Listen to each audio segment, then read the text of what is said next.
అనంతపురం నగరంలో వీధి లైట్లు వెలగడం లేదని ప్రజలు ప్రజా దర్బార్ కార్యక్రమంలో ఫిర్యాదు చేయడంతో అనంతపురం ఎమ్మెల్యే దగ్గుపాటి ప్రసాద్ వెంటనే స్పందించారు. రాత్రివేళ బుల్లెట్పై నగర ప్రధాన వీధుల్లో పర్యటించారు. ప్రజల సమస్యలను ప్రత్యక్షంగా తెలుసుకుని వాటి పరిష్కారానికి చర్యలు తీసుకునే దిశగా పర్యటన చేపట్టారు.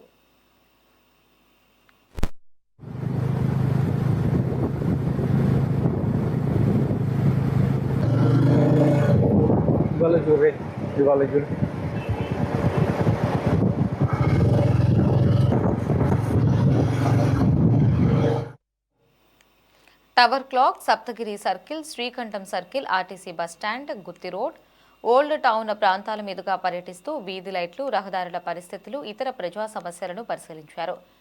ఎక్కడికక్కడ కనిపించిన సమస్యలను గుర్తించి నోట్ చేసుకున్నారు.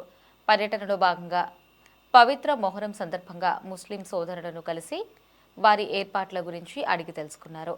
వారితో ఆత్మీయంగా ముచ్చటిస్తూ కలిసి టీ తాగి కొంతసేపు గడిపారు.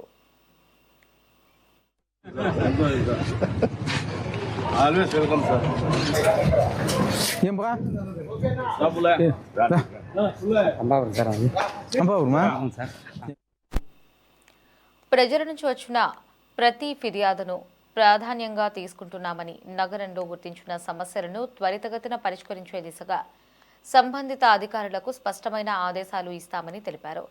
ప్రజలకు మెరుగైన సౌకర్యాలు అందించడం తమ బాధ్యత అని, నగరాభివృద్ధికి ఎల్లప్పుడూ కట్టుబడి ఉంటామని ఎమ్మెల్యే దగ్గుపాటి ప్రసాద్ స్పష్టం చేశారు. తిరుగుతూ ఉన్నా మొత్తం హైవే అన్ని